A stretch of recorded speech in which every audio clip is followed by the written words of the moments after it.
Hello and welcome to Indus News live from Islamabad. I'm Jawad Tehami and these are the headlines.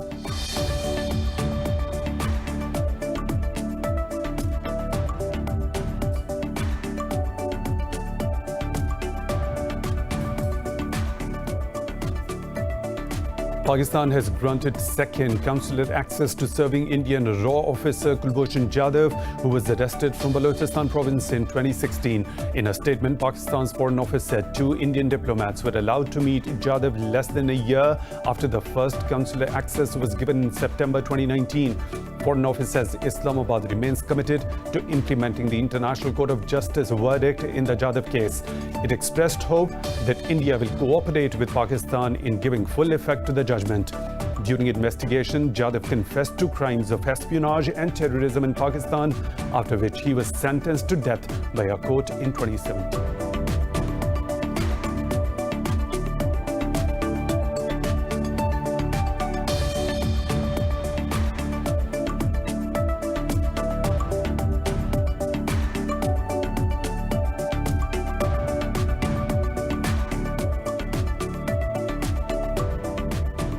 Meanwhile, Pakistan says the world must take notice and act to end Indian atrocities in occupied Kashmir.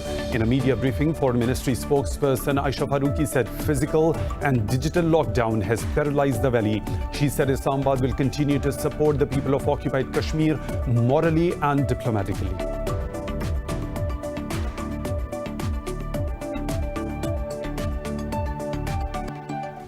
Those were the headlines and detailed stories right after a short break. Stay tuned.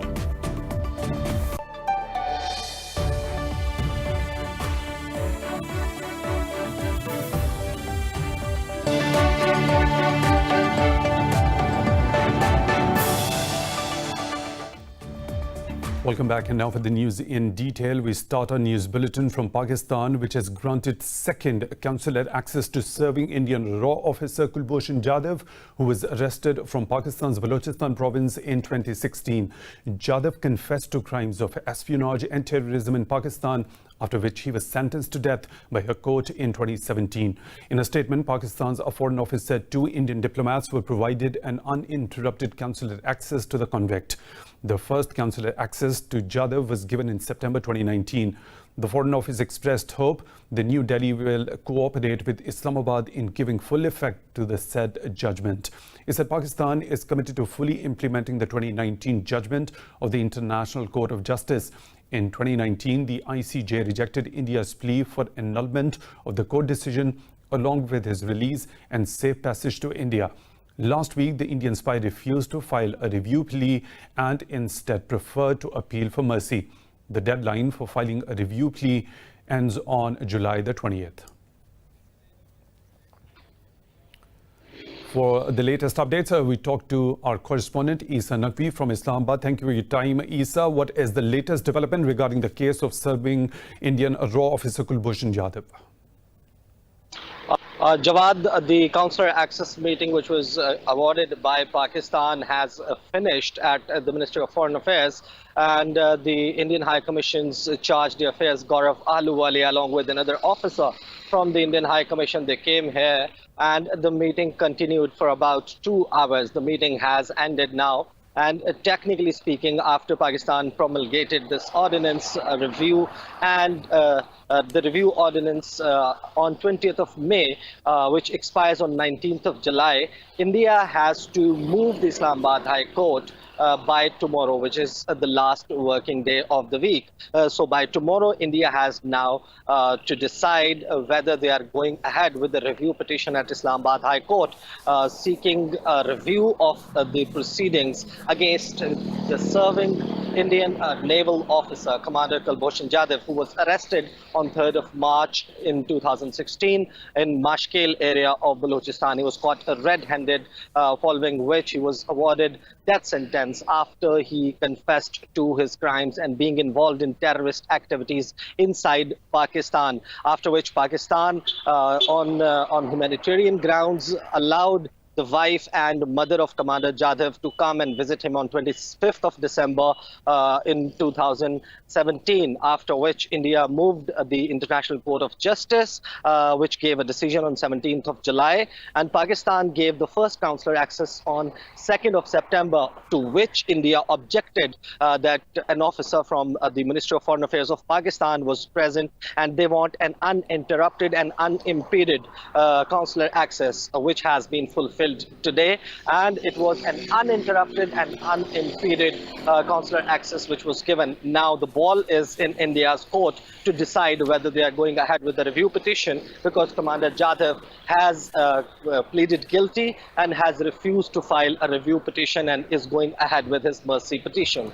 Okay, Isa, as you already mentioned, that an unimpeded and uninterrupted consular access to Commander Jadhav and the consular officers of the Indian High Commission was given, and there is only just 1 day left for India to file a review and reconsideration of that conviction. So do we expect anything coming by tonight or tomorrow by the Indian side regarding this particular thing, because the deadline is a day after tomorrow?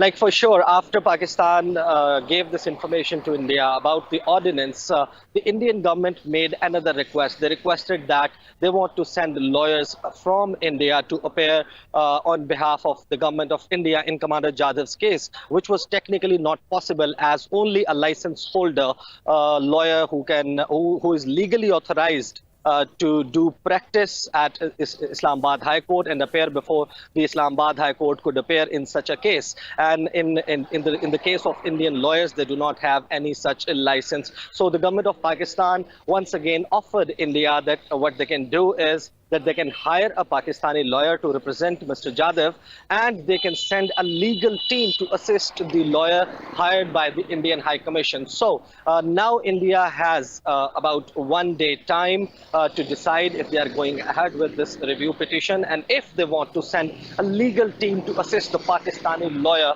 who will be representing Mr. Jadhav at the Islamabad High Court. Thank you for the updates. Our correspondent Isa Naqvi was just from Islamabad, as Pakistan provided a second consular access to Commander Kulbhushan Yadav at the Indian request, as per the International Court of Justice. Now, moving on, Pakistan says the world must take notice and act to end Indian atrocities in occupied Kashmir. In a media briefing, Foreign Ministry spokesperson Aisha Farooqi said physical and digital lockdown has paralyzed the valley. Farooqi said Pakistan will continue to support the people of occupied Kashmir morally and diplomatically. Speaking on Afghanistan, she said Pakistan is committed to playing a positive role in the peace process. The spokesperson said it is important that the US-Taliban agreement is implemented in its entirety. The European Parliament has said it is concerned over India's citizenship amendment bill. President of the European Council, Charles Michel, expressed this concern at the 15th EU-India summit in Brussels. Addressing a press conference alongside European Commission Ursula von der Leyen, Michel said that they had raised the matter of India's citizenship bill earlier as well. He said EU wanted to play a stronger role in changing the balance of power in Asia. The President of European Council said the Indian Supreme Court is reviewing the decision. He said the EU expects a balanced verdict. In December, violent protests swept across India against Narendra Modi's citizenship law. Critics claim the law threatens India's status as a secular democracy. The US has reported a new daily record of over 67,500 COVID-19 cases as the toll nears 3.5 million and the death count exceeds 137,000. In Brazil, more than 1,200 people have died and almost 40,000 tested positive in the last 24 hours. The country's death toll has crossed 75,000 with nearly 2 million cases. Globally, the virus has killed more than 583,000 people while infecting 13.5 million. More in this report. The coronavirus pandemic is soaring to alarming new highs with record cases being reported from various countries every day. Brazil's President Jair Bolsonaro continues to hype hydroxychloroquine as a COVID-19 treatment against the World Health Organization and other independent researchers. In the US, Florida state's hospitals have been overwhelmed as the number of COVID-19 patients keeps booming. Governor Ron DeSantis said he is sending 1,000 medical workers to Miami-Dade County to battle the rising cases. The capacity in terms of beds, as I mentioned, is strong. It really is the personnel that is going to be the key. So I mentioned some of the people that we're deploying to Miami-Dade. We're going to be deploying over 1,000 people throughout the state very soon. We have the capacity to potentially up that to 3,000.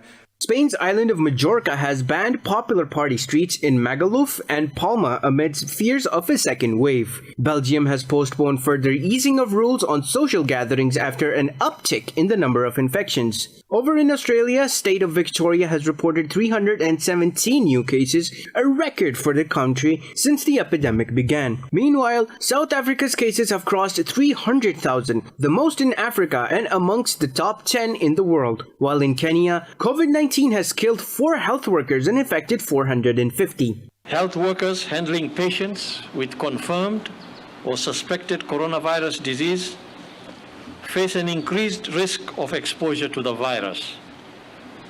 Some healthcare workers have indeed become infected with the coronavirus in the course of their duties. The ease of transmission of the virus makes this possible.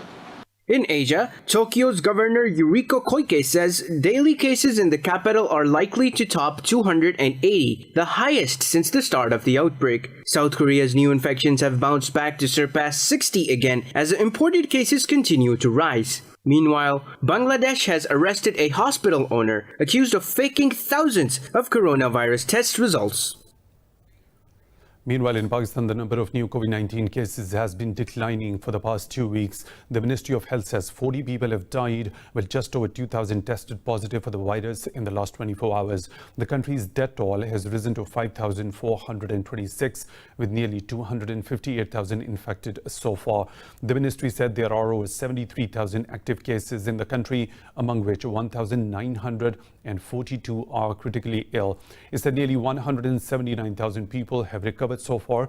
The southern province of Sindh is the worst hit, with nearly 109,000 infections, while Punjab has reported over 88,000 cases. It says 5 Afghan security forces members have been killed and 2 others wounded in clashes with the Taliban in the northern Balkh province. Provincial governor spokesperson Munir Ahmad Farhad said the Taliban attacked the Dolatabad district from several directions.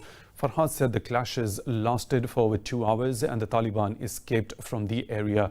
Taliban spokesperson Zabiullah Mujahid confirmed the attack but claimed 8 soldiers were killed and 18 others wounded. He said the Taliban also recovered a tank, a large number of weapons and ammunition.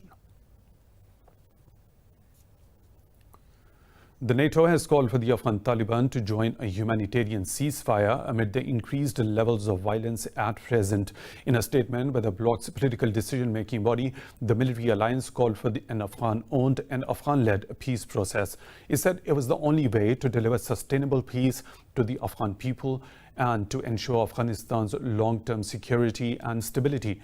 The bloc called on all the sides to rapidly resolve the remaining issues, still precluding the start of inclusive intra-Afghan negotiations. Fresh border clashes have erupted between Azerbaijan and Armenia after a brief de-escalation in fighting that started on Sunday. Azerbaijan's defense ministry says fighting is ongoing near the border. It accused Armenian forces of attacking its frontline troops and shelling Azerbaijani villages in the Tovuz district, bordering Tavus. But Armenia's defense ministry accused Azeri forces of shelling 2 border villages with mortars and howitzers. No casualties have been reported so far. Since the escalation started on 12th of July, 11 troops from Azerbaijan and 5 Armenian soldiers have been killed in the clashes. The US has downplayed the possibility of another summit between President Donald Trump and North Korea's Kim Jong-un before the American presidential election. Speaking in Washington, Secretary of State Mike Pompeo says Trump will only want to engage if there were real prospects of progress. Pompeo said Pyongyang has exhibited an unwilling attitude towards the resolution of issues. But he said the US hopes North Korea changes its mind. Earlier, North Korea said it will no longer gift Trump high-profile meetings just to boost his 2020 re-election bid. China has summoned the US ambassador to protest at the Hong Kong Autonomy Act passed by the Congress and signed by President Donald Trump.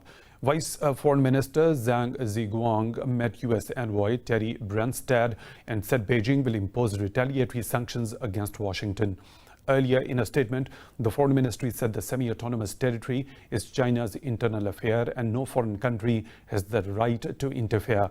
On Tuesday, Trump signed Hong Kong Autonomy Act that revokes license expectations for islands export and special treatment for territories' passport holders. While the executive order sanctions individuals responsible for undermining Hong Kong democratic processes. Trump said the territory will now be treated the same as mainland China without any special privileges. Tunisian Prime Minister Ilyas Afaq has resigned from his post after a dispute with his political party Ennahda. A government statement said the Prime Minister handed in his resignation to President Kais Saied. The move comes after the Ennahda party withdrew its support from the government coalition, ending the majority support to Afaq. President Saied must now choose a new candidate for Prime Minister as failure to build another coalition can trigger an election. Turkey says 7 of its security personnel have been killed after their reconnaissance plane crashed in a mountain in the eastern Van province. Talking to media, Interior Minister Süleyman Soylu said 2 pilots and 5 technical personnel were among those killed in the crash. Soylu said the plane crashed at an altitude of 2,200 meters at Mount Athos. He said the 2015 model plane was missioned for surveillance in Van and Hakkari provinces.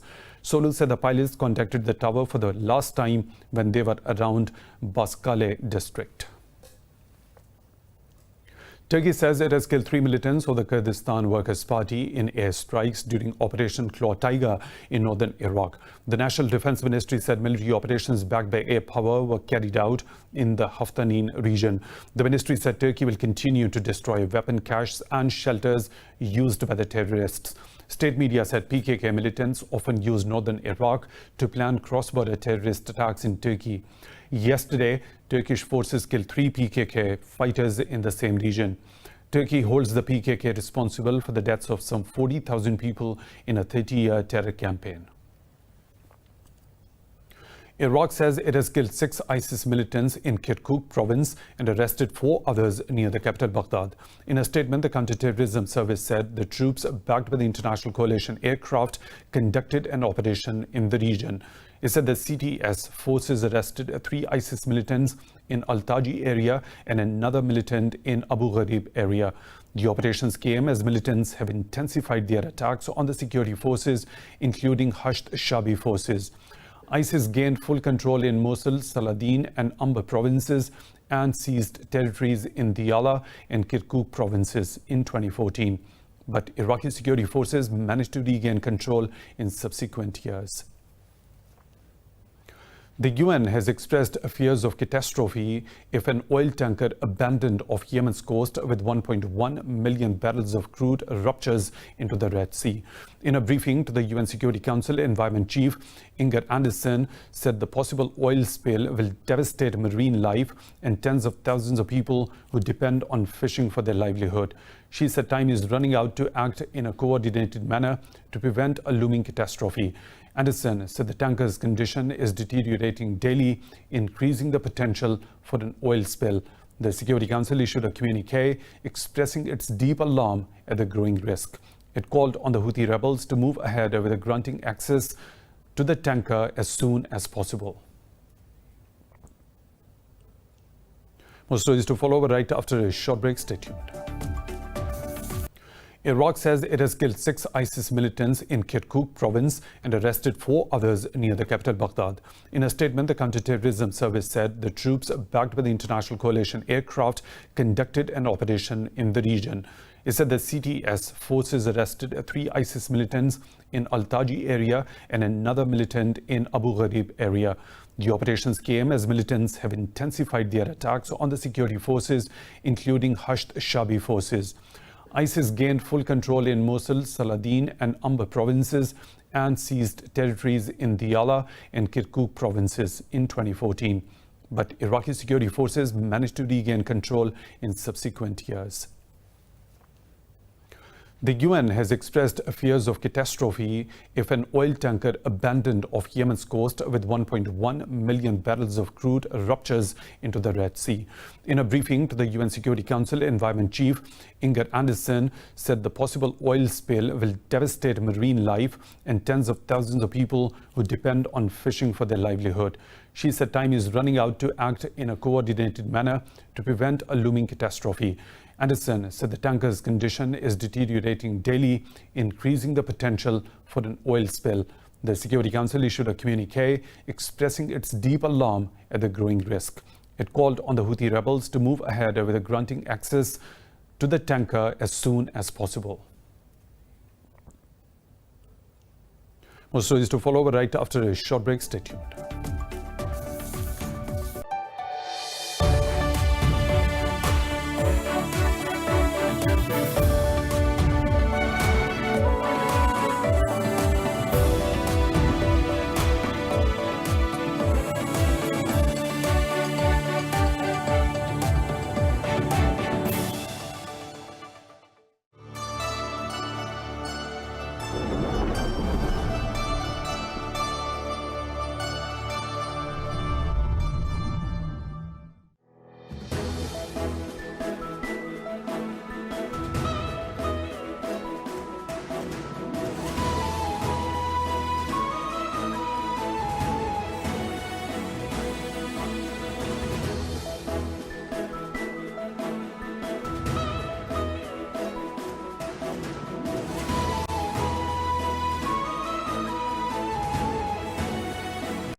Welcome back. The European Court of Human Rights has filed a lawsuit by the Netherlands against Russia over the MH17 plane crash. In a statement, the court noted the Malaysian Airlines Boeing crashed over eastern Ukraine on July the 17th, 2014.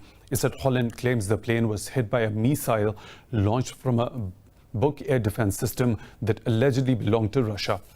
Earlier, Russian Foreign Minister spokesperson said Netherlands' decision to turn to EU court was another blow to bilateral relations. Maria Zakharova said this step will lead only to further politicization and obstruct the search for truth.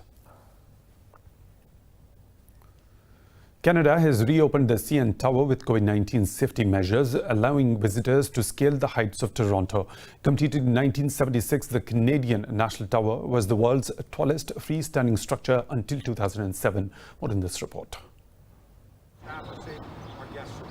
With multiple observation levels, the CN Tower usually welcomes more than 2 million visitors each year. Before the coronavirus pandemic, the place used to be almost always pretty crowded. However, the social distancing restrictions has limited the number. The staff has been trained to ensure the rules, including wearing masks, are being followed. So today we're very excited to be welcoming Torontonians and folks back to the CN Tower. This is our opening day. We've spent 4 months in preparation for this. We've done a lot of training of our staff. We've got a lot of safety features in place. So we're really excited to be able to reopen and welcome guests back in a safe way. Other than the amazing view of the city, the tower offers restaurants and gift shops. Visitors say they are not only satisfied with the safety measures, but enjoy the relative quiet too. I've only been up here with tons and tons of crowns, so this is amazing to really, I was telling my wife, it feels like a VIP experience almost. So I recommend people come down, take advantage of the low crowd levels. But yeah, I've felt completely safe so far. I love how they've, put hand sanitizer stations up, things like that, make you feel safe. So I think it's been great. Canada's efforts to flatten the curve of COVID-19 cases have put the country on the cusp of zero deaths, but health officials warn lifting restrictions at this moment can cause a resurgence in infections. Dolce Gabbana has taken the seat in writing new rules for high-end fashion with first ever physical show since COVID-19. What's new about this show apart from the haute couture? Let's find out in this report. This week in the capital of fashion, Milan, Dolce & Gabbana organized the first ever physical fashion show amid the coronavirus pandemic. No air kissing, no hugs, a safely distant front row, and face masks were the de rigueur of this fashion engagement. The show was held on the university campus of the Humanitas Medical Research Foundation, which is trying to develop a vaccine against the novel coronavirus, a project Dolce & Gabbana are helping to fund.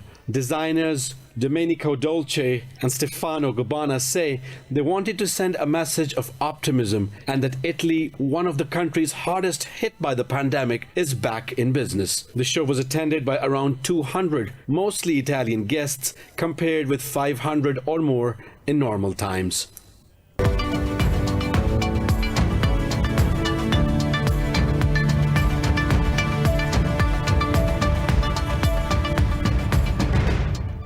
China has become the first economy to rebound from the economic fallout of COVID-19, avoiding a technical recession. The country's National Bureau of Statistics says GDP grew more than 3% in the second quarter, defying forecasts. Beijing's economic expansion was still the weakest on record, which followed a historic 6.8% slump in the first quarter. This comes as major economies, including the US, the EU, as well as Japan, are still struggling to reopen. Australia's government is injecting a further $1.1 billion into wage subsidy program to counter rising unemployment. Australia's economy is headed for the country's first recession in almost 3 decades. The funds will more than double the number of apprentice workers covered across all industries and will run until March next year. The government said a further $500 million.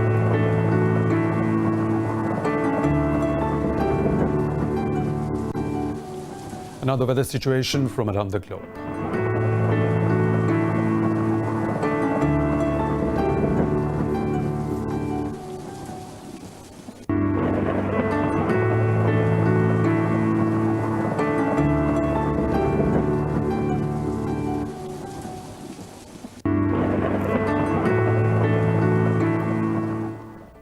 And that is all for now. For the latest updates, you can follow us on social media at Indus.